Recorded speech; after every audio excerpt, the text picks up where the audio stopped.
Argentina পারে, Messi ছাড়াও Argentina পারে। ম্যাচের মাত্র ১৯ মিনিটেই ফ্রি কিক থেকে অসাধারণ গোল করেন জিওভানি লো সেলসো। ল্যাতিন স্টাইলে, মেসির স্টাইলে উড়িয়ে ঘুরিয়ে যে শৈল্পিক গোলের দেখা মিলত জাদুকর মেসির পা থেকে, সেই একই রকম গোল এবারে তার সতীর্থের পা থেকে। মেসি বেঞ্চে বসে দেখলেন, আপ্লুত হলেন। টুর্নামেন্টে এর আগে আর্জেন্টিনা দল করেছে মোট ৫টি গোল, যার প্রতিটি এসেছিল মেসির পা থেকে। এবার সেলসো দেখালো মেসি ছাড়াও তার উত্তরসূরি আছেন দলের হাল ধরতে, দলকে জেতাতে।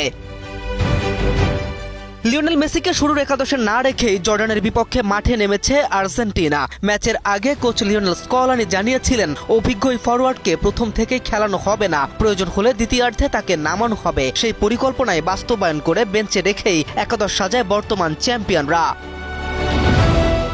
তবে মেসির অনুপস্থিতিতে আর্জেন্টিনার আক্রমণ ভাগে তেমন কোনো প্রভাব ফেলতে পারেনি। শুরু থেকে প্রতিপক্ষের ওপর চাপ সৃষ্টি করে খেলতে থাকে দলটি। রাজধানীতে নিজস্ব জমিতে আমরা গড়ে তুলছি আপনার সুখের আবাস এডিসন রিয়েল এস্টেট।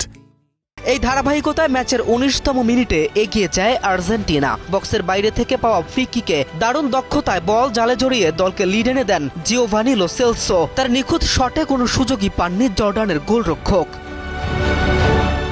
প্রথমার্ধেই এগিয়ে গিয়ে ম্যাচের নিয়ন্ত্রণ নিজেদের হাতে নেয়ার পাশাপাশি আর্জেন্টিনা আরও গোলের খোঁজে আক্রমণ অব্যাহত রাখে। কেম রাফিন, নিউজ 24।